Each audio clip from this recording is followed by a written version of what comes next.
Hello, hello. Welcome, everyone. Welcome to the first coffee chat and Ask Us Anything with Soil Food Web staff and one of our great students.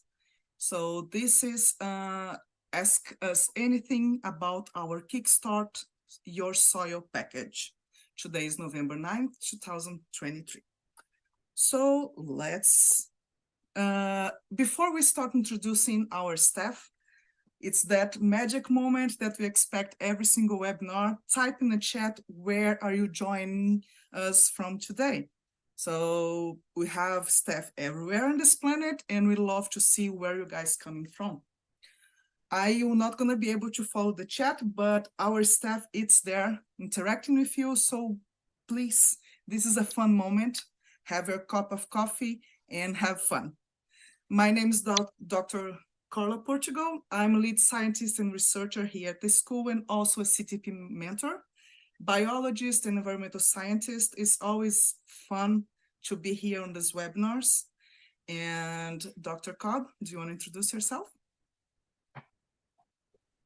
Sure thing. Thank you, Dr. Portugal.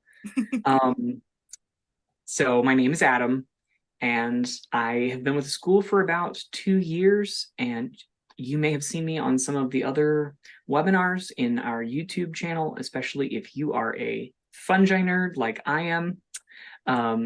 But in general, I do a lot of content creation and science communication across a lot of the school's programs, especially the community engagement part. So I'm excited to be here today with the people that really make the school a school.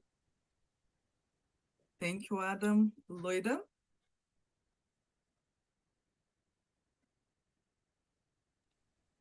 Hello, everyone. Welcome. My name is Loida Vasquez. I'm the CTP instructor, trainer, and workshop lead. I've been doing soil food web consulting for over 10 years. I managed a couple of farms. I transitioned them from conventional to organic right before joining Soil Food Web, and I've been with the school for the past 4 years. Thank you, Loida. Tommy? Hi, everyone. My name's Tommy. I am an instructor for the school, and I also help lead the CLP microscopy program. And I have been working for the school for over 3 years, and I'm excited to be here. Thank you, Tommy. Denise? Hello, hello. My name is Denisse. I am a biologist. I am from Costa Rica. I have worked with several projects here on agriculture and environmental sustainability, and also a little bit of biodynamic farming in Germany. And I am a CLP CTP instructor, working in the school for over a year now. Thank you, Denise. Gerald? Hi, everyone. I'm excited to be here and see people from different parts of the world joining. Well, my name is Gerald.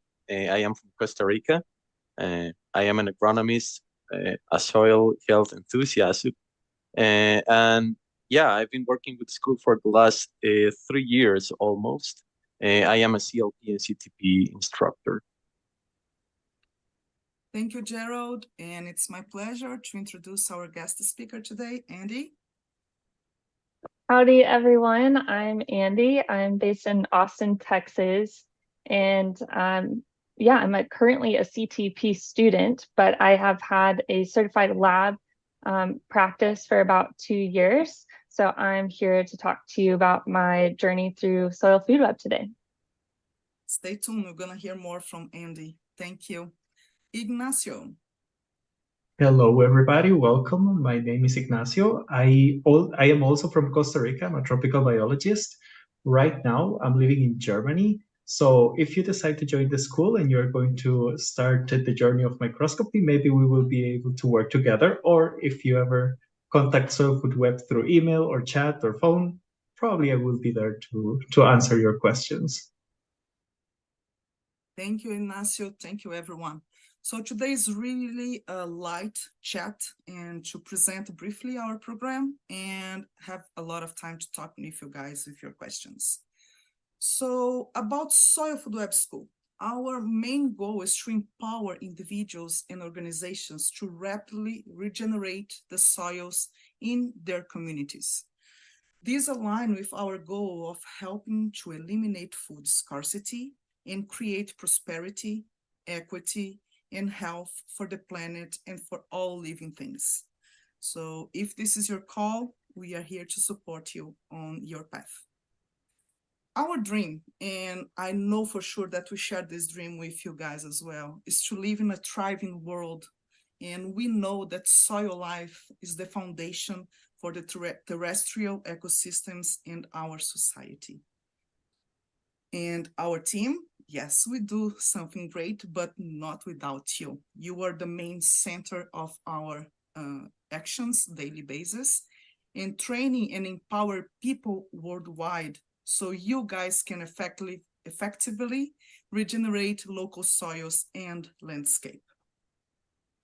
Our community, it's all about creating new opportunities for prosperity, equity, planetary health, and also exchanging ideas, plans, dream, and make our dreams come true together.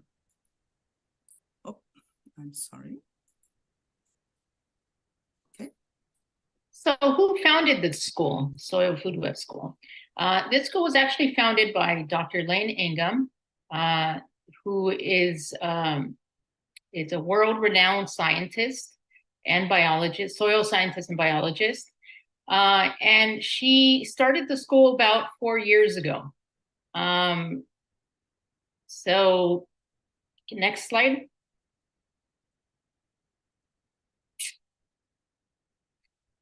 And about our team is made up of highly talented staff members that consist of 44% of graduate level degrees. And most of our instructors are actually females. Next. Yeah, a very special thing about our staff is that the people are scattered all around the world. We have people in the US, in Costa Rica, down there in Central America. We have people in Europe as well, people in Cyprus, Italy. So this brings great diversity, not only from a professional perspective, because you will have agronomists, biologists, biotechnologists helping you as you go through the programs, but it also helps to enrich the cultural diversity and understanding of the different specific contexts that we face in different parts of the world, so that you get really tailored guidance as you go through the different courses and programs here in the school.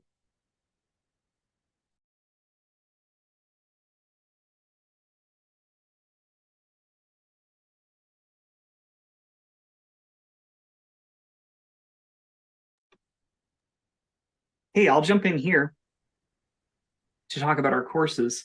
I think that maybe this slide got out of order slightly or something, but we want everybody to know what we do here, right? This is the action that we're taking to achieve that vision for how the world would change.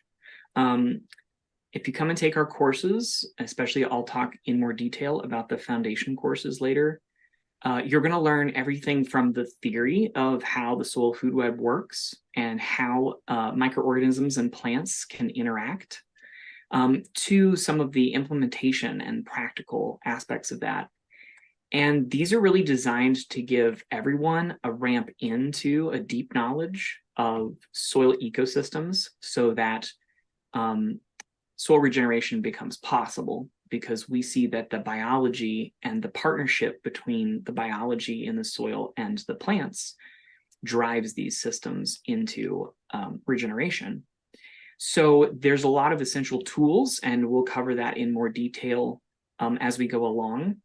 But it's really about giving yourself the knowledge and the methods that you can apply yourself on your land, whether that's a garden or your lawn or a huge farm. And we have people working at all of those scales, and people working in native ecosystem restoration around the world.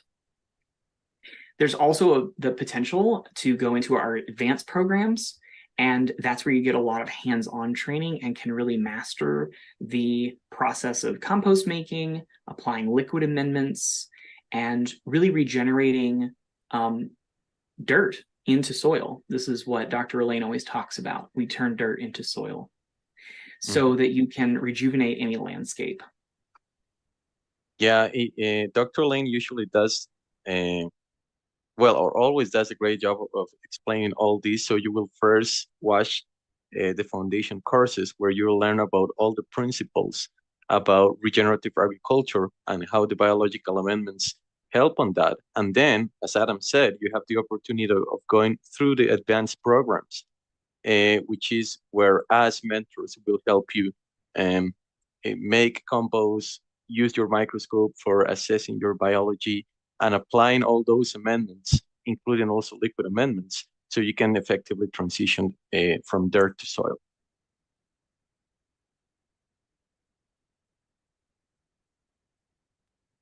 Yeah, and microscopy is one of the three, I don't know, we could call them pillars of the tools that we teach here at the Soil Food Web School. It's a practical method to see what life you have in your soil and to assess what might be missing or out of balance. If you have a lot of potential disease in the soil ecosystem, if the nutrient cycling needs to be fixed.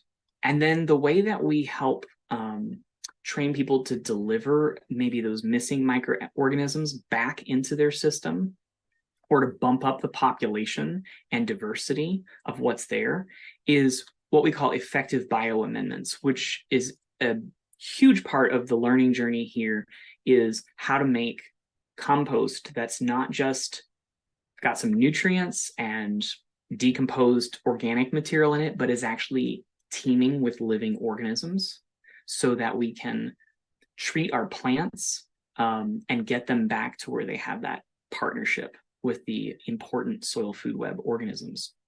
And then surrounding all of this, and especially in the foundation courses, we do a deep dive on what I would call holistic agroecology. That's understanding all the ways that your crops or animals or other things in your landscape can be managed to support the rejuvenation of the soil, from the soil life through to the plant, through to maybe if you're even selling something at a large scale.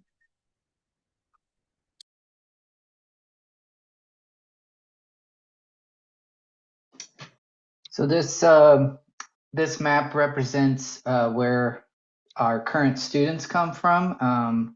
I like to say basically all over the world except for Greenland. But basically right now our data shows that they come from 128 countries. And as we'll talk about a little later, they come from all walks of life. Some of them, like myself, I've had students who are 18, and I have one who's currently 78 years old.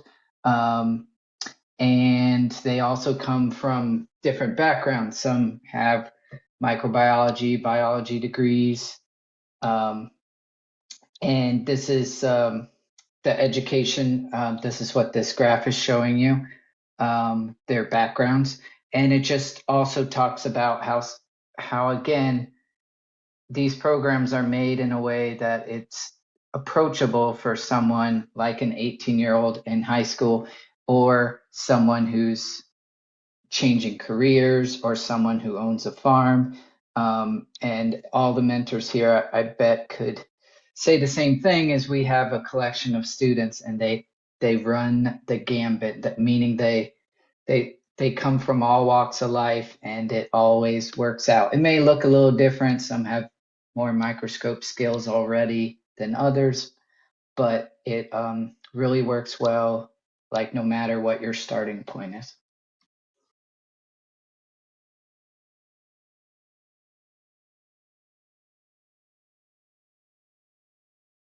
So at the moment, we are offering these wonderful courses for a limited time with a new discount.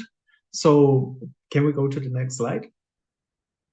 These courses will work for you if you are or if you're looking at very different possible outcomes, if you want to grow your own food in your garden, or you want to transition your production system to a more biological approach, we have some of the solutions that might help you. Also, if you want to sell or produce compost, this course would also help you with that objective. Or if you're interested in helping other people do the transition, if you would like to become a soil food web consultant, do microscopy, do assessments, help people produce their own compost, we have all the knowledge that you will require for this aspect of your journey.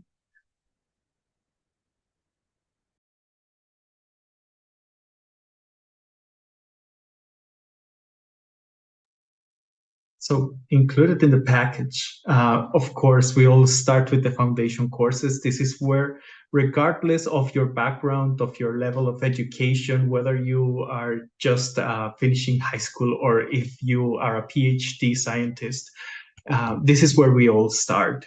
Because here is where we learn the basis and the foundation of the knowledge in which we are going to build upon, to then after get to the consulting stage or the microscopy stage. Here we learn all the theory. And then when you are done with the theory, we move on to the advanced programs, where you're going to work with one of very wonderful mentors we have here, like the ones we have present at this chat. And here you will learn how to identify organisms, how to classify them, how to measure them, and then use that as your basis to assess how good your compost is, and what good compost is, and what compost that needs work on is, and then how to apply it.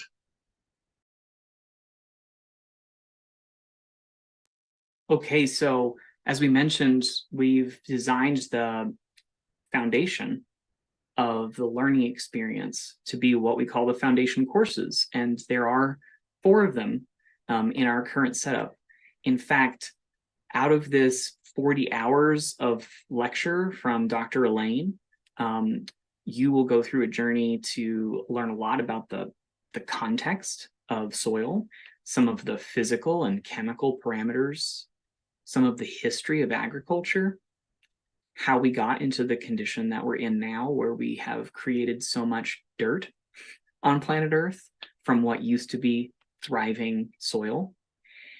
And then we start to bring in more of those tools, again, that we mentioned before, like making biologically complete compost, going on to liquid amendment production.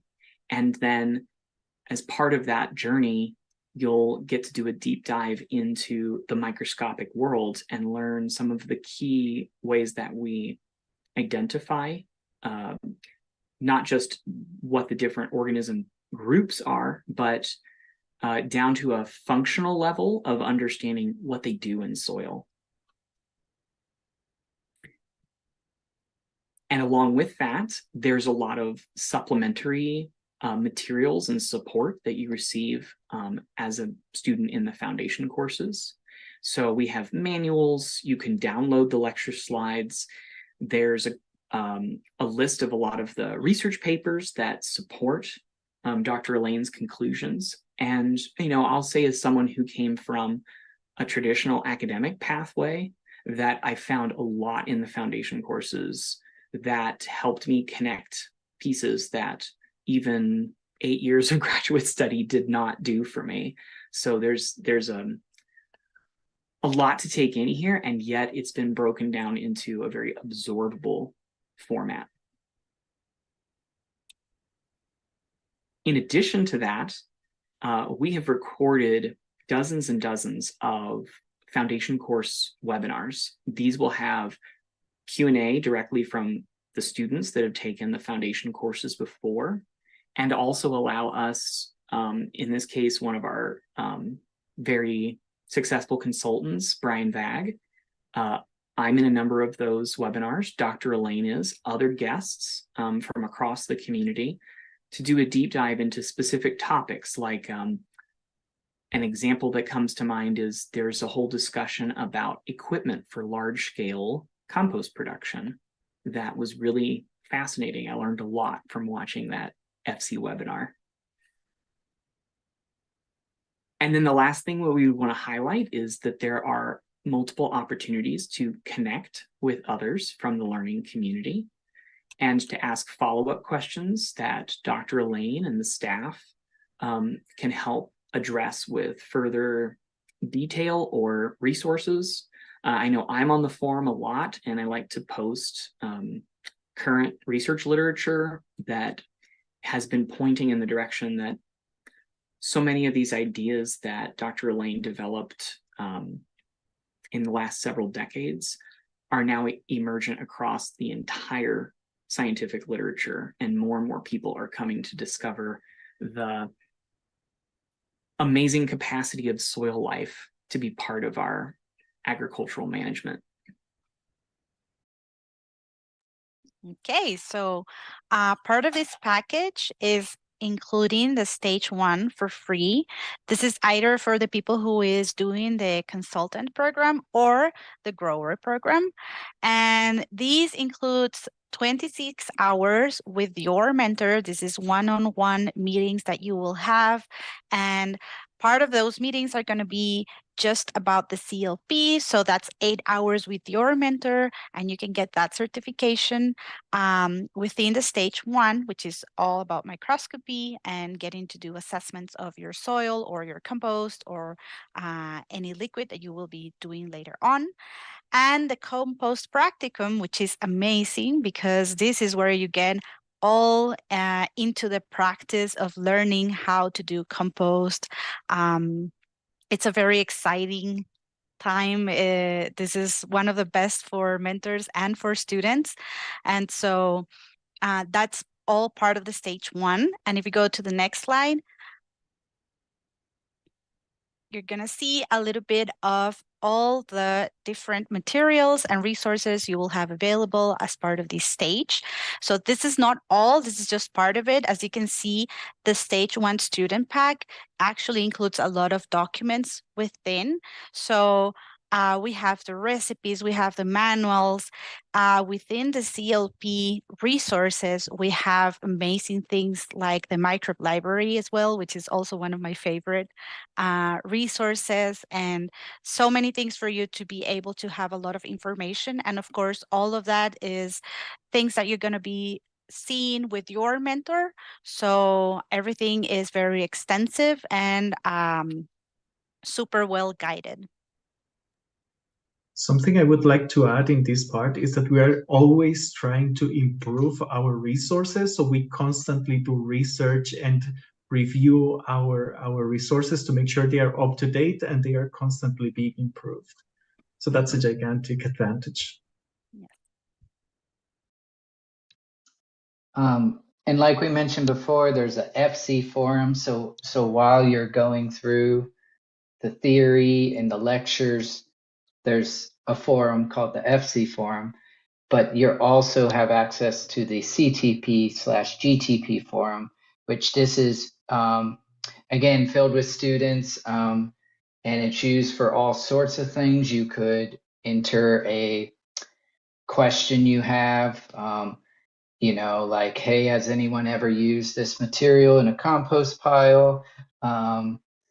And students use it all. This just happened 2 days ago. I have a student in Ireland and I live in the mountains.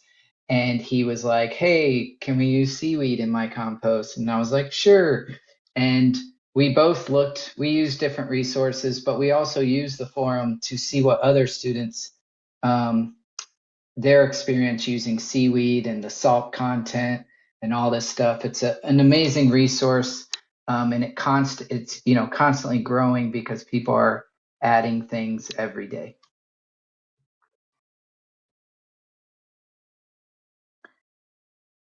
And this is what Denisse was talking about. This is the microbe library, and this is a library full of pictures and videos of various organisms and organic material that you may see in your microscope.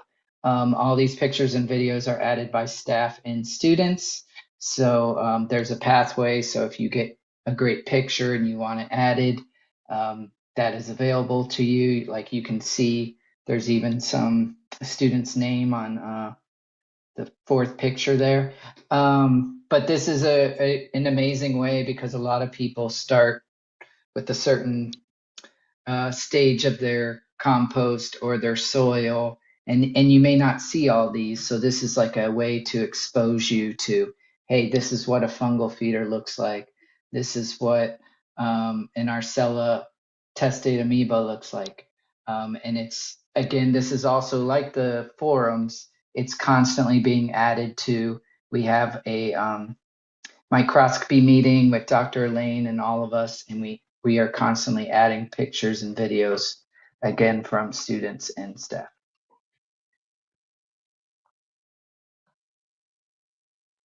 So if all of these things that you have heard so far about what we are offering sound interesting to you, so this is the price for them right now with this promotional price that we are running. It is $3,920. And this will include, as we mentioned, the foundation courses, and it will include stage 1 of the CTP, the Consultants Training Program, which also includes the certification for lab technician. This is more than 40% off, so it's a great deal if we can say so ourselves. And it is available until tomorrow at midnight Pacific time. So Friday, November the 10th at midnight Pacific time. And if we go to the next slide, we will also see that if you're on the fence or if you're a little bit hesitant and you don't know if the course is, a good match for you, we also have a 30-day money back guarantee. So if you try the course, you decide to purchase it, and you decide that it's not right for you, then you can write to us at info@soilfoodweb.com and say, hey, I don't think this is for me, and we won't ask any questions. We won't try to give you a hard time or try to convince you to not go. We will just respect your choice and, give you your money back. But most people won't regret signing up for the program. I can assure you that. Okay, so now let's have some extra fun. We're gonna have a poll running on the background. It will pop up on your screen pretty soon. Take your time, read the questions and choose the best option to apply to, and we will see the answer later. Okay.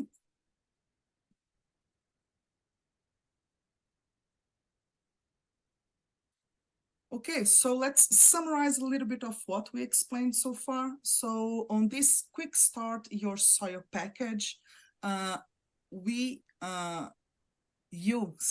will have the chance to learn the theory and the science behind the soil food web approach. It's through the FC courses, and there is, like everyone said before, a lot of information to look for, focusing on how nature's soil operating system works and how can we explore this more. Then we're gonna work also with microscopy, and like was said before as well, it doesn't matter your background, doesn't matter if you have experience with microscope or not.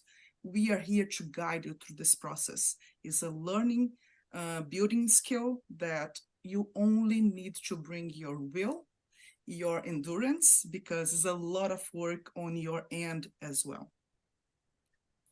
And learning how to make compost. It's all about how we're going to put biology back in the soil. So learning how to develop your compost skills with hands-on training with Dr. Elaine and all the incredible mentors we have here in the school, and also exchanging informations and ideas and suggestions with fellow students in the FC forum, or when you reach stage 1 of your CTP or GTP program, share the same path in the CTP GTP forum.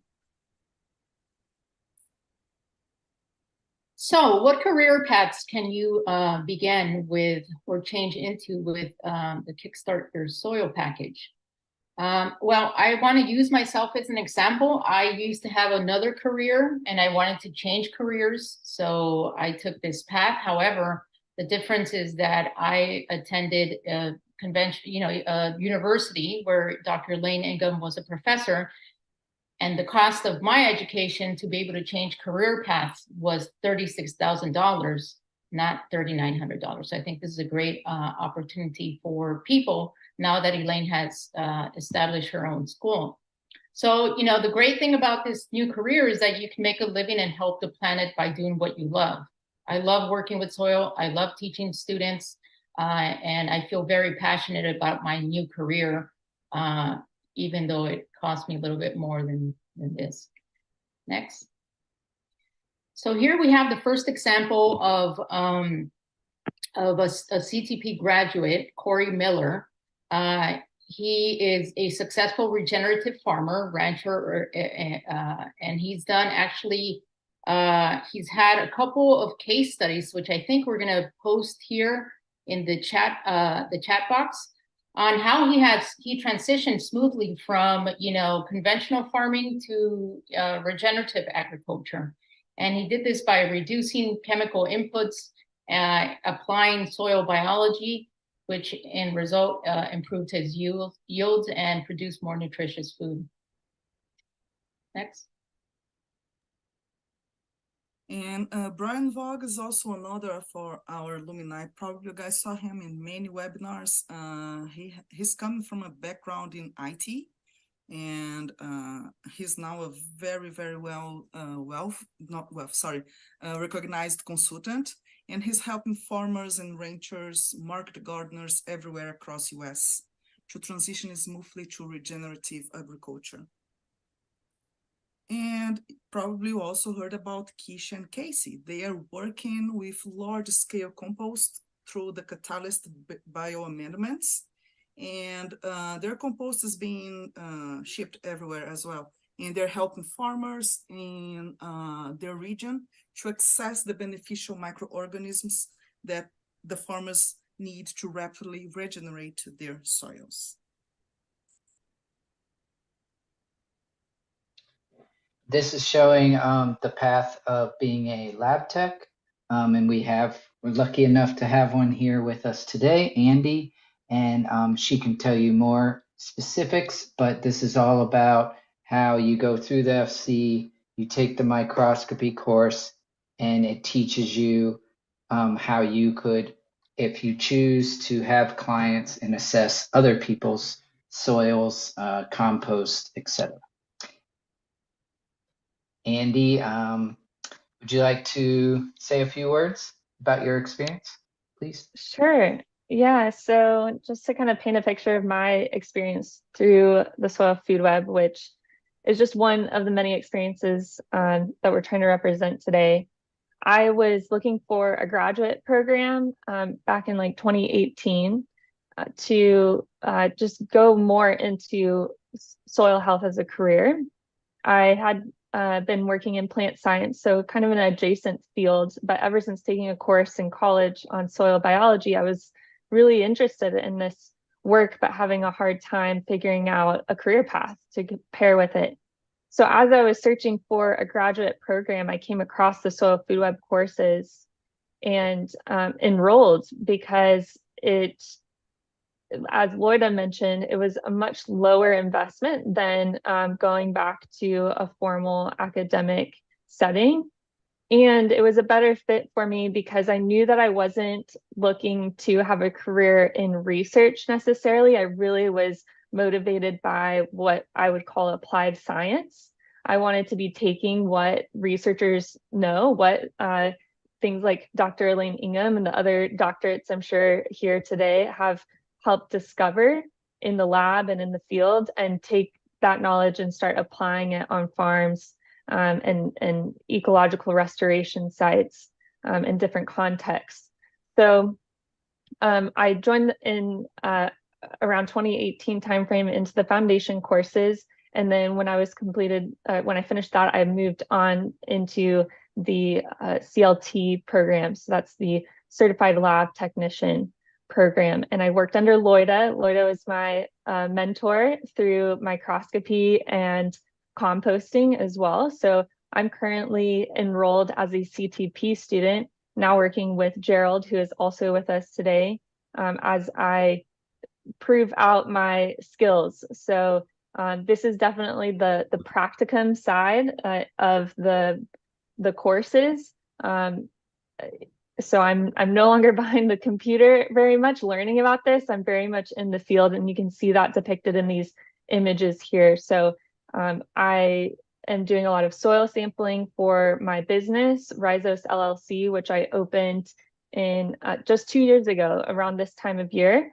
And it just been slowly building a book of business, and it's going really well. So I'm making an income to continue supporting my continued education and to build the foundation for a consulting business of some kind, which I hope to finish my consultant training sometime next year. So that's been my journey. It's been an incredible value to me.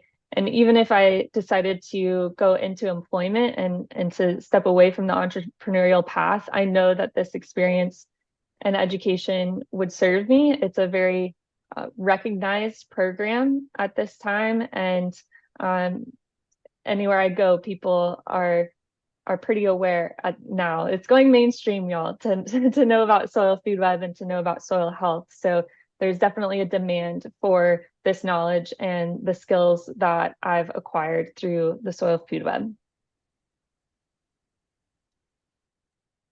Thank you, Andie. It's always good to see how you guys are thriving and give us mentors more energy and excitement to continue this path. So in the name of the school, we appreciate every single one of you because we're here for you, and you guys giving us more motivation to continue to improve. So now let's start the round of asking us anything. So please enter your questions on the Q&A session on Zoom, and we will work one by one. Okay, so the first question, is the soil food web approach an effective tool for arborists? We are facing extreme mortality of native and ornamental trees in the northwest part of US due to the above average rainfall. Who wants to start talking about this? I can talk about it. Yes, it does. The only difference in application would be that you would have to inject the trees as opposed to applying it above ground, on top of the ground. I'm referring to the liquid amendments. But when I was in Iowa, I was working in a compost lab that Elaine established, and we worked with some pine trees that, I'm sorry, not some pine, I can't remember the species of the tree, but they had some serious nematode problems, an infection and it was spreading throughout that region, and they weren't able to control it. And we didn't know we were going to be, the state came to us and they asked us, do you think that would work? We didn't know if it was going to work. We said, we don't know, but we can try. And since our services were free because it was the lab was part of the university and we were doing research there, we started, we went and we started injecting the root system with extracts. And not all of the trees recovered, but some of them recovered. Now, I'm not sure exactly what specific problem you're referring to, but certainly applying soil biology in the root systems helps any crop, not just trees, not just, cash crops. It'll help any plant increase its nutrient, because I think a lot of what soil biology does for crops, is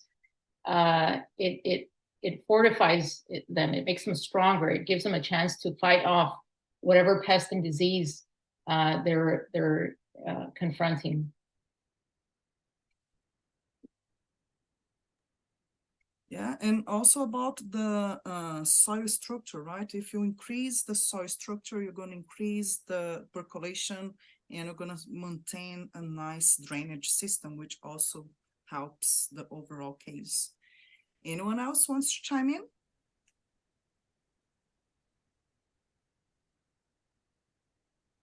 Okay, so let's move to the next one. How will the soil food web approach benefit landscaping business and clients? Who wants to start? I can jump in on this one, as I have some of my clients that would fall under landscaping and not farming. They basically just transition like farmers do away from synthetic inputs and into more biological amendments. And so I always say, like, when people ask me who my clients are, I say anyone with a soil system. So that could be landscaping, that could be farming. We often think of farming, and that's certainly a larger market, but turf grass, landscaping, like if you're more comfortable in those spaces, that's a great place to be creating change, because we need the soil food web movement and approach in all contexts with soil.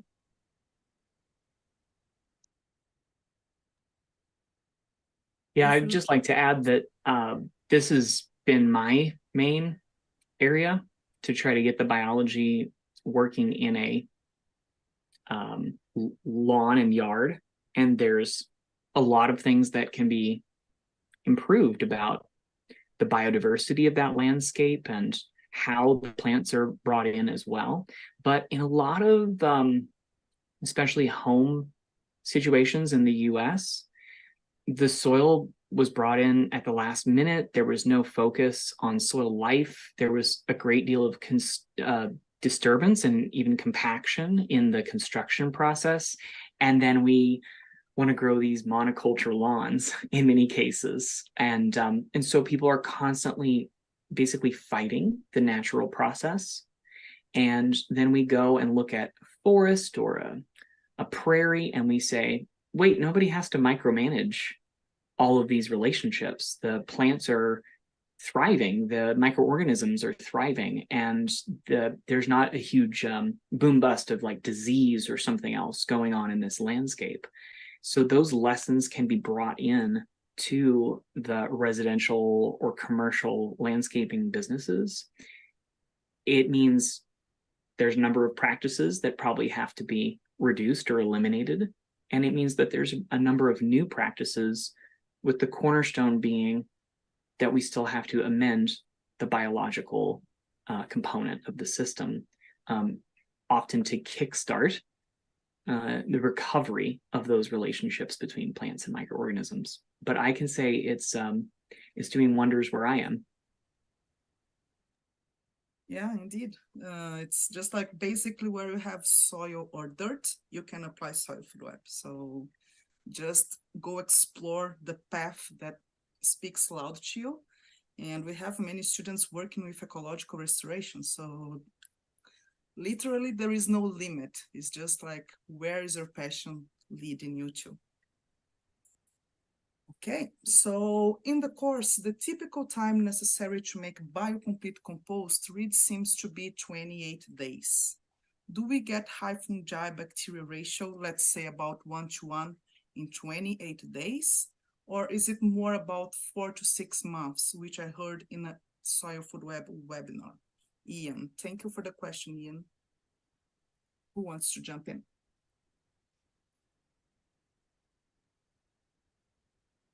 I want to give Loida a chance to think. I don't have to think. I was giving somebody else a moment to answer. Yeah, look, could I give it a shot and then you can correct me, because you're really our compost guru. A lot of times we see that the hot composting phase can end within a month, right? That we actually get the pile to cool down if we've done things right. Right? The composting that we do here is really about finding those perfect kind of Goldilocks zones, right? The right materials, the right timing, the right moisture and temperature, all these things go into it. And Loida is currently mentoring me in some of this, which is why I'm trying to be a good student here and answer this question. Sometimes the fungal to bacterial ratio is, depending on the source material and the conditions, it gets to a really wonderful place very quickly. And sometimes time is an important factor there. And so we often find that the compost can be used for a long period of months after that hot composting phase ends. But in general, it gets better with time. That's the trend that we see, especially more fungal dominance in there, because the fungi are just slower to grow. Some of the other organisms, like nematodes, also have a slower reproduction cycle. But in general, the quality improves up to, don't we say something like 18 months to 2 years is where we often see that it might start to drop off as an inoculant. Okay, I'm done, Loida. Okay, good job, Adam. You passed. I want to add to that technically it is ready for application for a liquid application once it leaves the hot phase, right? Which is within 28 days. You're going to have fungi in the compost pile, no doubt about that. But depending on what feedstock material you used, the growth, that fungal growth can come sooner than later, or vice versa. Like I said, it all depends on the feedstock material that you use. For example, why is this? Well, because our feedstock material contains the fungal spores that we need to grow in the compost pile, right? But if some of your feedstock material is sterile, if you're using too much feedstock material that's sterile, that's you can legitimate use in composting, but it's sterile, and that kind of and by sterile I mean it doesn't have a lot of fungal spores or cysts, things like that. And that kind of material is a material like cardboard box, paper, even beer mash, because even though it has a certain kind of microorganism in there, it's not the kind that's going to end up in your soil or your compost. So if you use too much of that material, then it takes longer for the fungi to grow to the point where it would be a 1-to-1 ratio. The other thing that you can do to shorten the time frame for your fungi to reach a 1-to-1 would be to, every time you build a compost pile, you use some of your old compost pile to inoculate your new compost pile, and you just keep on moving it forward that way, and that significantly increases the fungal populations at a very, very young stage of your pile. Can I add something? Oh, sorry. Mm-hmm. Sorry, you can go, Andie. I was going to say, I once had a pile that I think I was adding a little bit too much humic acid to the hose end sprayer. So the reason I was doing that was to fix the chloramine and to, as I wet the compost pile, to keep moisture in. Well, I think I was basically feeding it because I was overdoing it with the humic acid treatment. And it really, I saw it in the fungal numbers in the end. So I wanted to see if that's like a legitimate method. Like, can you lightly feed with something like humic acid as you're turning and as you're maintaining the compost, or does that kind of harm the thermophilic cycle? No, it doesn't. It's absolutely that's absolutely what's happening. You're feeding the fungi, so they're growing at a much rapid rate. Even though there's a much more rapid rate, even though there's already fungal food in the raw material that you started your pile with, it's a lot harder for the fungi to eat away at a wood chip than it is to eat away at humic acid. It's more readily accessible, so there's going to be a more a rapid growth of fungi. So cool. I don't know who taught you that. You must have had a good mentor. I didn't teach you that. I didn't teach her that. She I stumbled upon that one. Denisse, do you have a comment? Yes, I just wanted to add that one of the ways that I like to see composting is like cooking, right? So if you expect to have a very, very good meal, you have to take care of the ingredients that you're using. And it's the same with the compost. The best ingredients and the best feedstock and materials that you have, the better and the faster results you're going to get. So it's never like a one thing only. It's always a mix of the feedstock materials, how much care we take throughout the heating cycles, throughout the cooling phase, throughout the maturation phase. And you have to take care of all of these things in order to get to a specific result. So it's always good to take care of all of these things and then see how it goes, depending on what you use, how long it's going to get for you to have a one-to-one or even better. But yeah, it's one of the most interesting things to be able to see all of the factors that make a good pile. I think you guys did a great job of summarizing a topic that is really extensive. I just wanted to add something else. Okay, can a compost be biocomplete in 28 days? It can, okay? But whether the numbers are going to be optimum for what you need it for, that really depends on what crop you want to grow. And as all the other panelists said, it also depends on the microbial inoculum that you have, as well as the materials that you are using. So yeah, that will shorten or make the maturation phase longer. But yeah, well, there is a lot of details to this, and so yeah, I think they did a great job summarizing that. But there's too many factors you have to consider there. As you guys can see, we can keep nerding out about compost over and over, but let's move to the next question. And before we do, we have mentors everywhere. So in a couple minutes, in 80 minutes, some of them might need to leave to have sessions with other students, but we will continue for about 30 more minutes working on your questions, which leads to the next one. I've heard Elaine speak of multi-species short saturated understory crops to seed cash crop into. Can you elaborate on this? Thank you, Lauren. Who wants to jump in? I have a paper about this that I can put in the chat that has a lot of information about the research that's been done. It's very system dependent, right? That's what we would like to emphasize. Almost everything, the answer around here is going to be, it depends. And that is inclusive of the use of perennials versus annuals in different systems. And I'm afraid that that's not a quick and easy answer, but it is a correct answer. And I'll cite my source in just a second.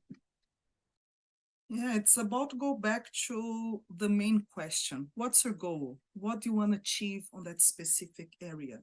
So then you can sit down and thinking through what would be the best approach for you. Like Adam said, it's case by case. There is no formula or any magical number. This is the main point or the main difference between regen ag systems and biological systems is that depends. You have to test things and face everything as an extra tool on your huge toolbox. So more techniques you learn, easier will be for you to get to the answer of questions like this. So sorry, Lauren, if it's not a direct answer, but that's the reality. And we talk about this a lot with our students. So it's something that you can definitely explore more with your mentor when you join the program. Anyone else wants to comment?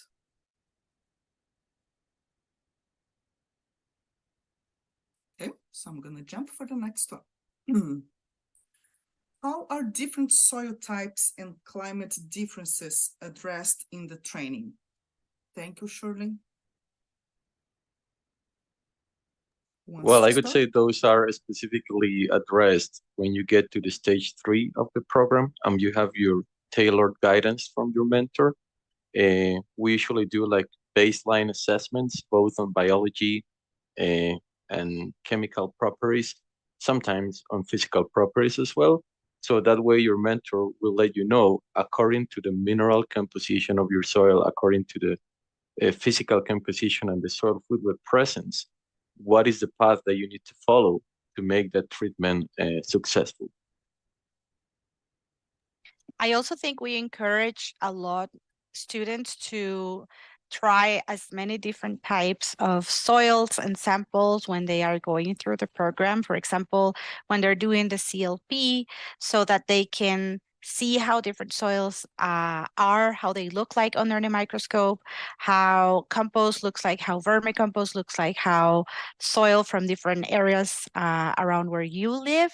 And then a good thing is that because we are so international, we have examples from many other students and the mentors who are also constantly doing assessments and having the experience. So it's a shared experience. And one of the things I always tell the students is, I, as a mentor, I'm the face that you look through when you see when you are in the sessions, but behind me, there's a whole team that's constantly sharing experiences, and there's all of the other students that are constantly sharing the experiences, and we are sharing that with the other students, as well. So that helps to get a more broad idea and sense of all the different type of soils or different climates that people can work in. So I think it's quite extensive what we can share. Mm-hmm.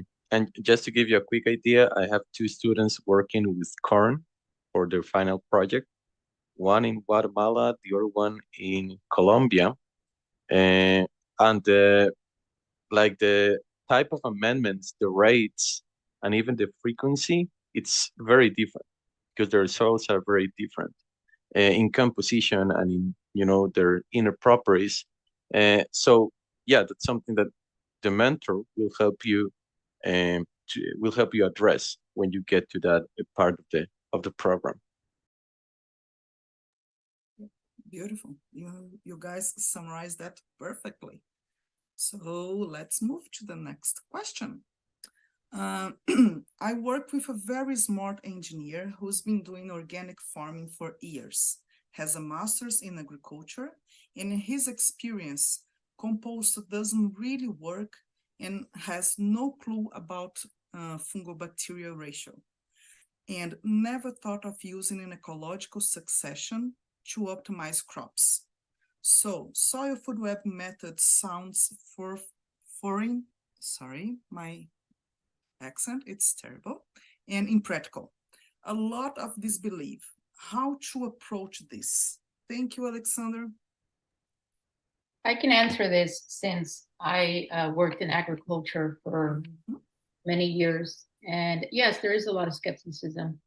And I would need to know exactly how the organic farmer used compost. And not all compost is the same. The kind of compost that we work with or we teach you how to make is biocomplete compost. That means that the biology is still very highly active, whereas your conventional compost really only has bacteria. So and there's a huge difference in the impact that it has on crops. Now, I had mentioned earlier that I was a farm manager for 3 years. And I used compost. I used this biocomplete compost to transition the farm from conventional practices to organic practices.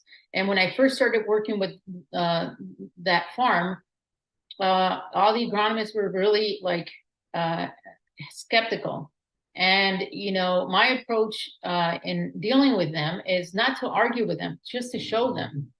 And so what we did on this farm is, instead of transitioning the entire farm from conventional to organic, we set aside 3 hectares, and we worked on we did a trial there, and we worked on the soil food on applying the soil food web. And each growing the first growing season, they were able to see the difference. This soil has had a lot of clay, so it would become compacted almost immediately. But in the areas where we're applying the biology, the soil was not compacted. In fact, about 2 months into the growing season, we could stick our hand in for about like 2 inches in, and there was well aggregated soil on the top 4 inches of the soil, versus the rest of the farm that had soil that felt like you were stepping on concrete. So these employees, the agronomists, they started seeing these benefits, these changes, and that was the only way that we can win them over. So I know it's difficult. I would assume what I would suggest is don't argue with people, just show them what you can do, and that's what we hope our students. That's what we're so passionate. That's why I'm passionate about teaching students and other mentors to teach, their students, because we need more people out there that know how to apply this and can show the world and know, you know what, this really does work. And there's a long list of benefits that you get out of transitioning to biological-based farming, which not just includes compaction, but increase in yields, better health, healthy crops, vigorous crops, and the only way that you can convince people who are skeptical is by showing them. And I just want to reiterate that Biocomplete Compost is not the same as the compost commonly made throughout the world. Exactly. That's a great point, Loida, because many people think about compost as a source of nutrients, and it is true that it can give plants some nutrients, but we think about compost more like a source of microbiology, a source of microorganisms who are the ones that really keep the cycles going. That's the key. If you add compost without biology, you will get some nutrients, but the cycle will end at some point, and you will get no more benefit. But if you have the biology in there and you make sure that it survives, then those microorganisms are going to keep the cycles going, and they are going to keep giving the plant nutrients, protection, and all that. And I'm not afraid of saying this. I was skeptical 4 years ago about this approach. Now that I've seen people applying it in different contexts, I feel, of course, a lot more positive about it. And for example, there's people who have a lot of organic farming experience. They've been making compost for 5 years. They came to the program and they saw fungi, amoeba in their compost at good levels for the first time here. And that's part of one of my students' experience. He has been making compost for a while, and until he followed the practices that we teach, he started seeing, different soil food web organisms and not only bacteria. I would also like to say something, if that's okay. I have a student who actually graduated to stage 2 today, and he lives in Europe, and he lives surrounded by some of the best wine in the country he lives in. And he is dealing with this question right now because he wants to work with viticulture, grapes in his area, and all of them pretty much spray and have this tradition, and he's kind of going up against it. How do I bring this to them without them like throwing sour grapes at me? And he's doing exactly what Loida said. He's trying to show them. So he's got his first winery to let him have so many rows, and he is going to apply, and this is his path. But I also like to acknowledge that this is kind of what Alexander has asked us. To me, this is what we're all up against. I mean, no matter where we live, I live in an area where it's huge apple growing country, and a lot of them spray, and it's kind of like the same thing. It's like this is our challenge, and it's hard at first, but like once you show them, and you show them in multiple ways. Obviously, you could look at the crops, You can look at underneath in the soil. You can look at savings and money over time, chemicals versus basically you're using materials that a lot of us get for free or very low cost. And it just, I just think it helps to know that we're all in this together is what I mean. Yes, Tommy summarized, and I think that he's reading my mind, but it's all about mindset, right? And we are on this verge, and it's shifting from this traditional agriculture system, even though they are organic, but there's still that mindset of there is a number, there isn't a perfect amount, there isn't a perfect thing, and biology is dynamic. We cannot lose track of how dynamic things are. And this is why we hear Dr. Elaine saying so much. Go to the microscope, go check what's going on to have an idea of where you are and which direction you have to go for the next steps. So dynamic, it's alive.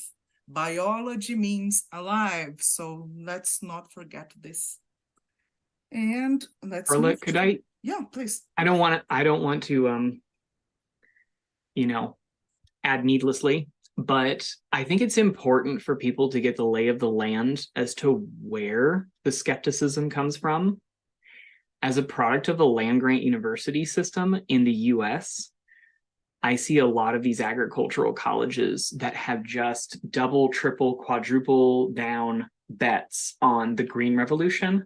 So the management of soils with chemicals and maybe a few other things, mechanism, large tillage.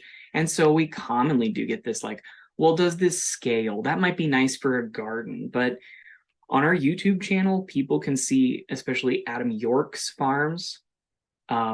We've had Nicole Masters on, other people, Corey Miller just recently, who have done this on thousands and thousands of acres or hectares. Choose your choose your measurement there. And I saw from within the university system this kind of skepticism about some of the research that I was a part of. So I do want to put a link to one of our YouTube videos, which actually shows some pictures of like alfalfa and other crops where we've grown them with microorganisms that are beneficial to the plant. And then we've compared that to the growth without those microorganisms. And that picture always tells 1,000 words, right? That the microorganisms are doing something. They're doing something. And they told Elaine in the 80s when she was in grad school, oh, don't worry about microorganisms. They're not doing anything important. And I'm so glad that she knew that they were wrong. Yeah, I mean, there is hours and hours of Dr. Elaine talking about this on FC courses. And again, is another one that we can spend hours and hours here. But I want to give a chance for the next questions. Are there courses designed to be taken at our own pace? Is there testing after each? For individuals that are working full-time but looking to move into a new vocation? Thank you, Darren. Okay, I will start this, answer this question. For the short, yes, it's at your own pace, especially the FC courses. You can watch the videos, rewatch the videos as many times as you want. And every level of FC courses, you have one exam that you have to take. And you need to fulfill an overall global average grading to be able to start the advanced programs. In the advanced programs, you have milestones that you have to achieve and guidance from your mentor. So the mentors will push you to stay on track because you have 3 years to complete the program. So because also seasonality and many other factors can naturally change the rhythm of your program, mentors will guide you through this process. But we have many students working full-time in other careers and also taking our courses. It's all about organization. If you really build up a nice schedule, work with your mentor for support and guidance, you can do this with a lot of dedication patience and commitment, but it is possible. Not easy, but it's possible. Anyone else wants to complete? Yeah, I would also like to add here that at least for the foundation course part of the program, if you need, for example, that you decided that you will allocate only 2 hours per week to do the courses, to watch some lectures and study, and you end up having any inconvenience, or it turns out that this space was not enough to finish, you can just write to us and we can give you extensions, for example. So, and also when you get to the advanced program part of the program, we also try to be flexible in certain areas. For example, try to pair you with mentors that are in your time zone, so that you don't have to wake up at 3 a.m. to work with your mentor, right? So that's an important part as well. I'll also say, just to add to Ignacio's, like I think as a school we talk about is we try to understand that you students are just like us, like life happens. One of my students just fell off her horse. She's okay. The horse is okay. But so we had to pause her program because unfortunately she hurt her arm, and that she can't use the pitchfork and all this stuff. So we understand that life happens. I will say the microscopy part, we do have a lot of data. I'm not going to get real nerdy, and the data supports that it works the best. Students have the most success in a shorter time frame. So that's really the only part that has more of like some parameters, and it's a 90-day program, and that means you would have 8 sessions with your mentor plus taking the exams after in 90 days. Again, like Ignacio said, we understand like if stuff happens, pauses and extensions, but that's the only one that has some like sort of real structure to it, if that makes sense. Yeah, it totally does. So, and to not, I mean, the last thing that I want to add is that we are also aware that learning can be challenging. So if this is your case, we have a lot of people that can help you navigate smoothly through the process. And we are all about communication. Have any questions, any doubts, any support that you need, email us. And when you have a mentor, the mentor will be the face interacting with you, like Denisse said, but it's the whole school working for your success. Moving to the next question. I don't have any network in this field like farmers or so. Will the school help us to get clients or help us establish as a consultant? Who wants to start? I can help with this one. So the Soil Food Web, once you're certified on any of the advanced programs, will post your information on the Soil Food Web website. And so that's how I got some of my first leads for my lab services. And then since then, it's just grown by word of mouth.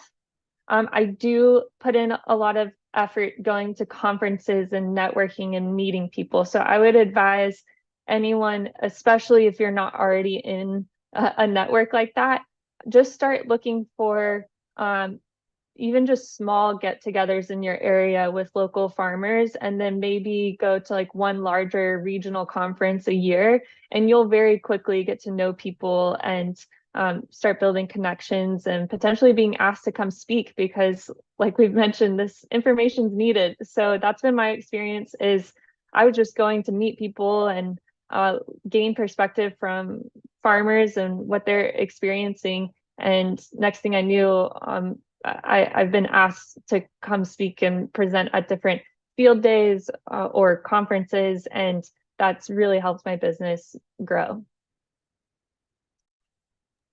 I would like to add something. Go ahead, Okay. Denisse. Thank you.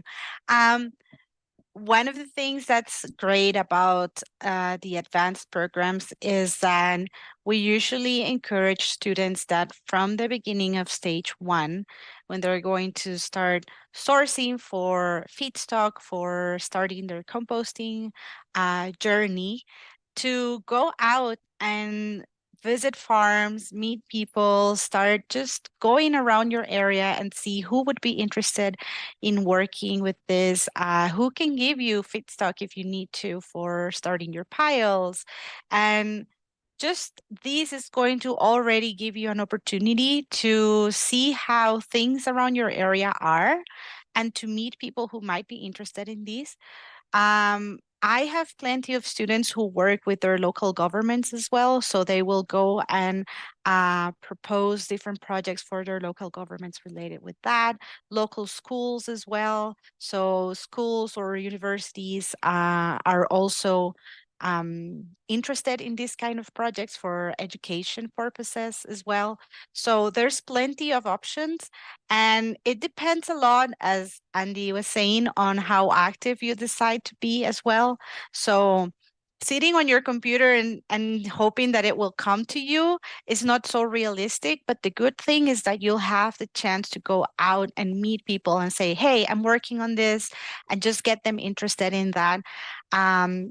And it's surprising, but many of the people will be super interested in it. And many of the students, they start just sourcing materials and they already have farmers that are waiting for them to become consultants to later on work together. So I think this is part of how to start. And from then on, it's just going to grow more. And I think the school is trying to work on community more and more. So getting people to be connected and to work together. And we have seen that already with plenty of our students as well.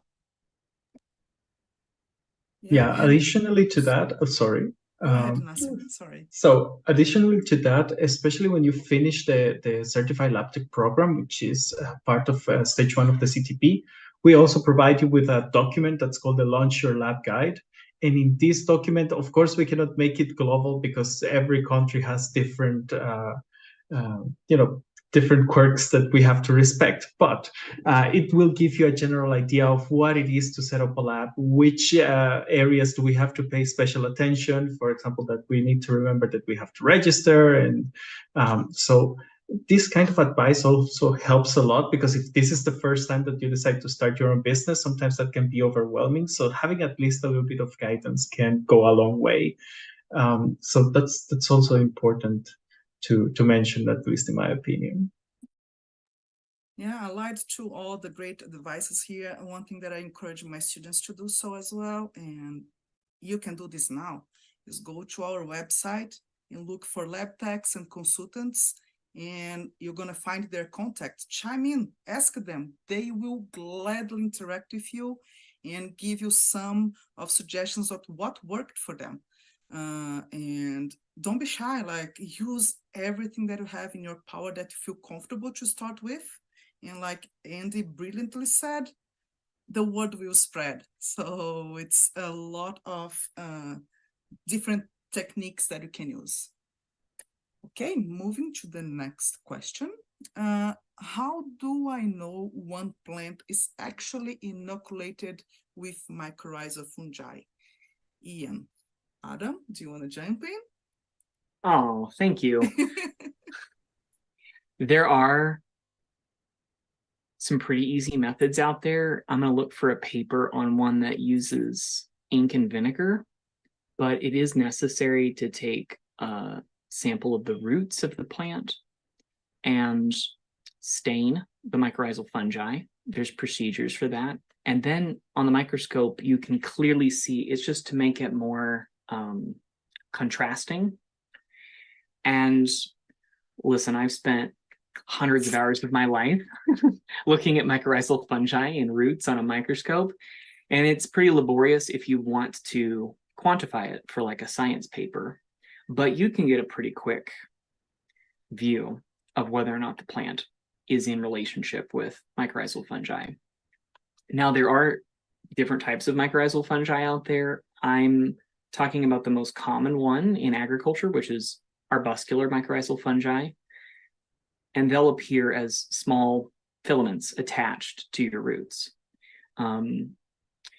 So it's a pretty straightforward thing, but you can also get a lot of information just by knowing the plant type, because around 80% of plants associate with AM fungi, and the AM fungi are everywhere. There's lots of them.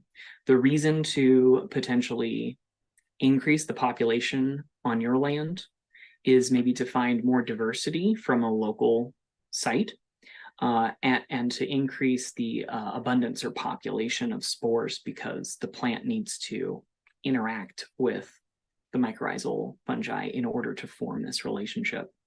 And some of our modern farming practices, unfortunately, like heavy phosphate fertilization and tillage, have really reduced the amount of AM fungi that is on the farm, that is on a typical farm. Thankfully, there are some great resources. I'm going to put one in chat from Rodale on how to propagate and increase the population of mycorrhizae on your land.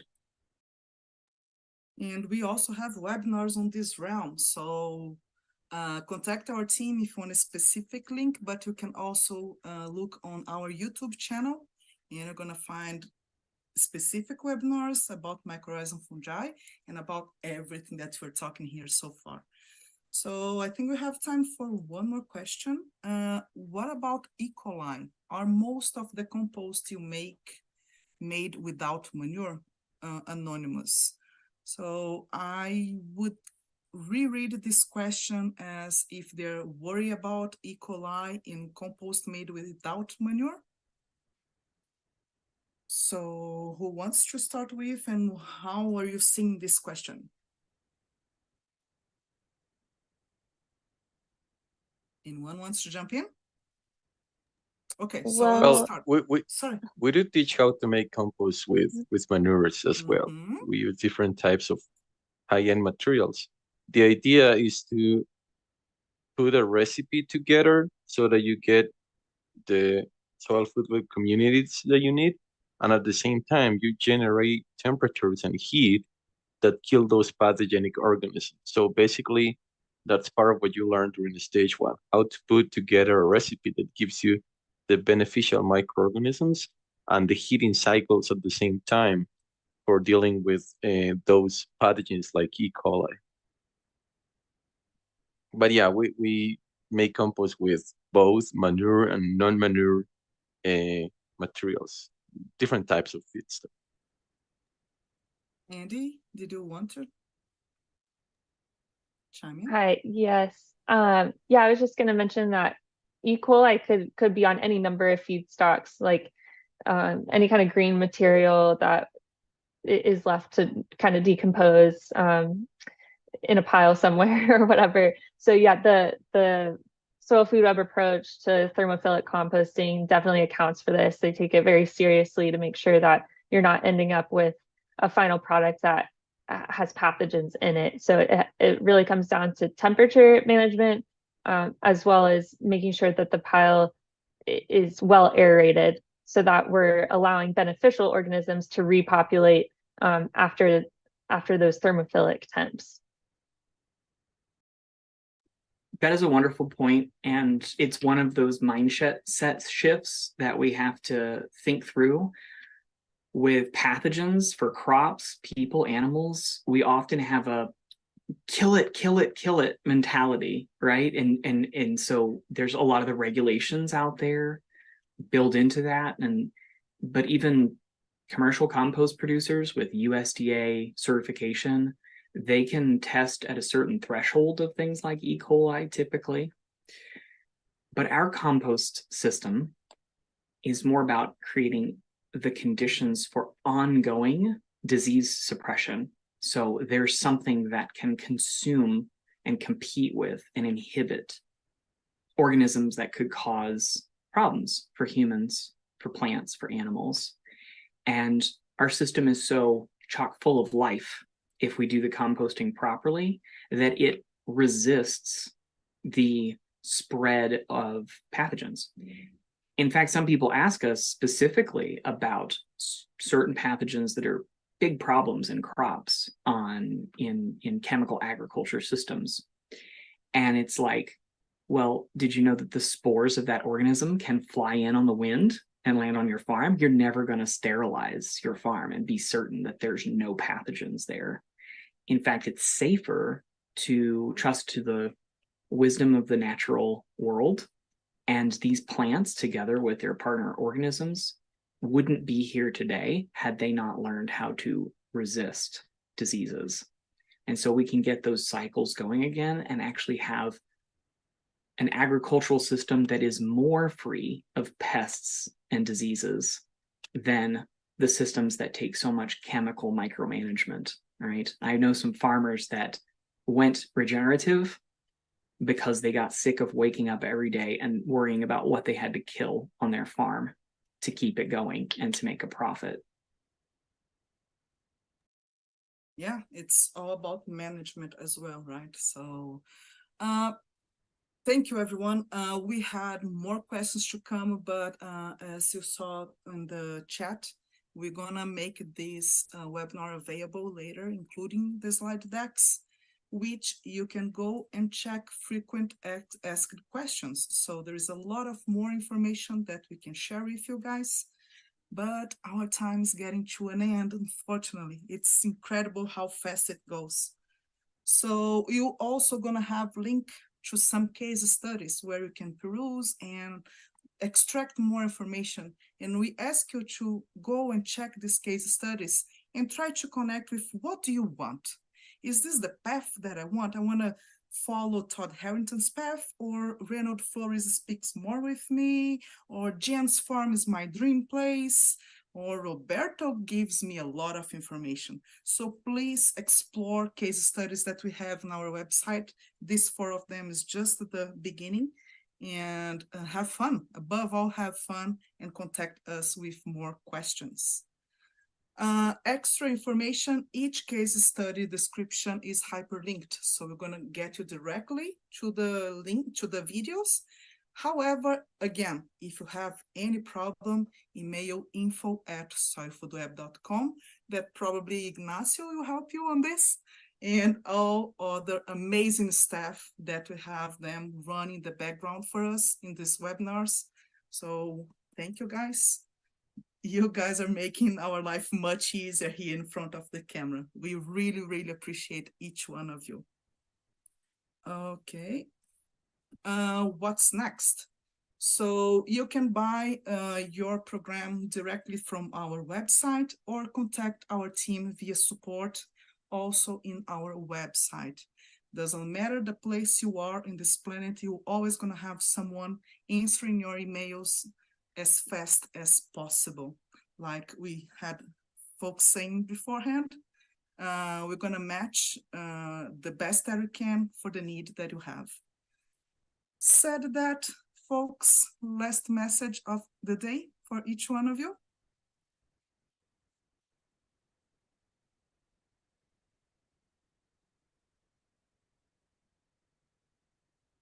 Do I need to call out, or who wants to start? I always feel pressure as the science communicator to start. So while everybody else is thinking, again, there are many webinars on our YouTube channel where you can explore specifics more about composting, some of the basics of the whole approach. You can hear testimonials from these farmers like Corey Miller who have successfully done this. And I would just want to say that, you know, I've been here for a couple of years and have been passionate about soils for 15 in different contexts. And this is an idea that's time has come to switch our paradigms of managing the world's soils from chemical control-based paradigms to ones where we partner with the rest of life on Earth and life in the soil and life above the soil. So this learning community is the place that you want to be.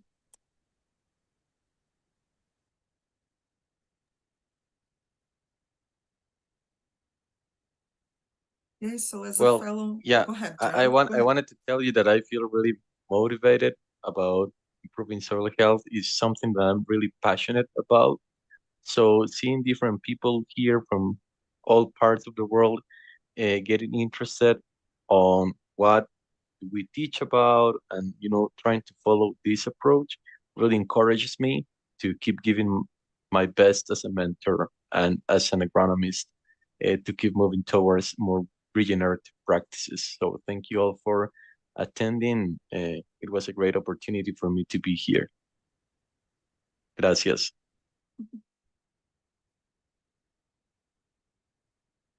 Anyone else?